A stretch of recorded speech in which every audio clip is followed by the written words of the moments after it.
I'm sure I'm not the only person here who's watched a pro esport of some kind, whether that be Valorant or Apex or League or arguably the GOAT CS.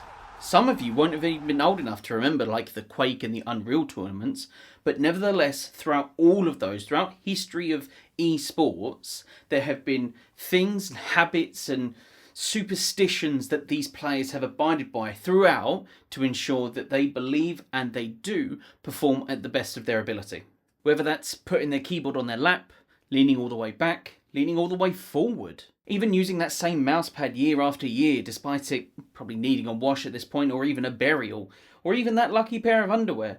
The esports scene are a superstitious lot. So I wondered, not too long ago, I made a video about doing kind of everything correctly ergonomic wise for my desk setup to kind of elongate my gaming as best as possible. However, what if I said no to all of that? What if I just decided to become a mega ultra sweaty gamer? Would that actually do anything?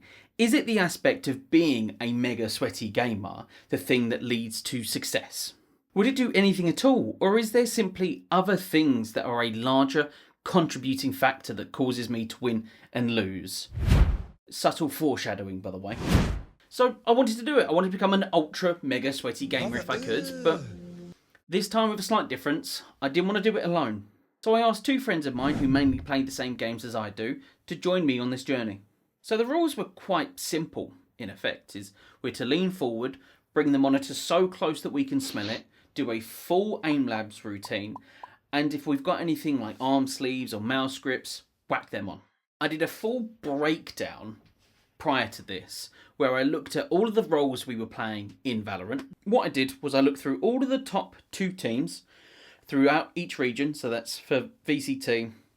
You got your EMEA, Pacific, Americas, and China. And if I could get their stats, I would.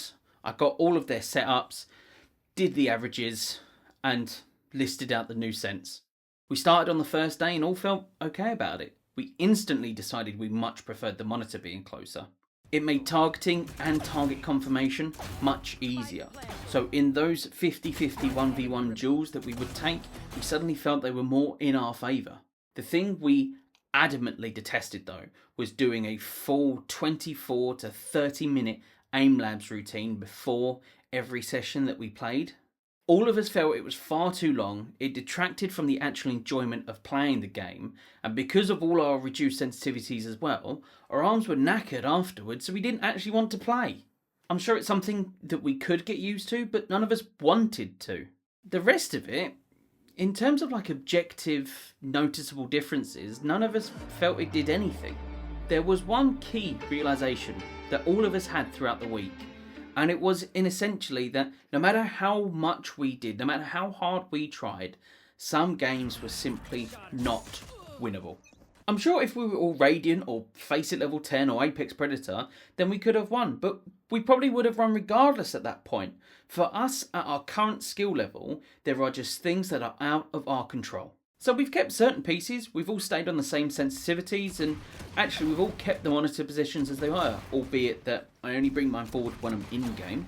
But for the rest, we decided, and I've kind of said this before, that there are other things that we can do instead to better improve, rather than just leaning forward a bit more. I think later on I'm going to revisit this and do like a part 2, where we do a much more optimised form of aim training, we do it for an extended period of time, we do the most popular peripherals, I send them out to those guys as well, so we're on things like the Viper V3 Pro, the Artisan Zero and the Wooting 60HE. I think doing that would give a much more comprehensive view of the mega sweat gaming. So I'll definitely look into doing that and diving into it, but for the meantime, we're kind of going to continue playing the games, being mediocre at them, and wishing we were better.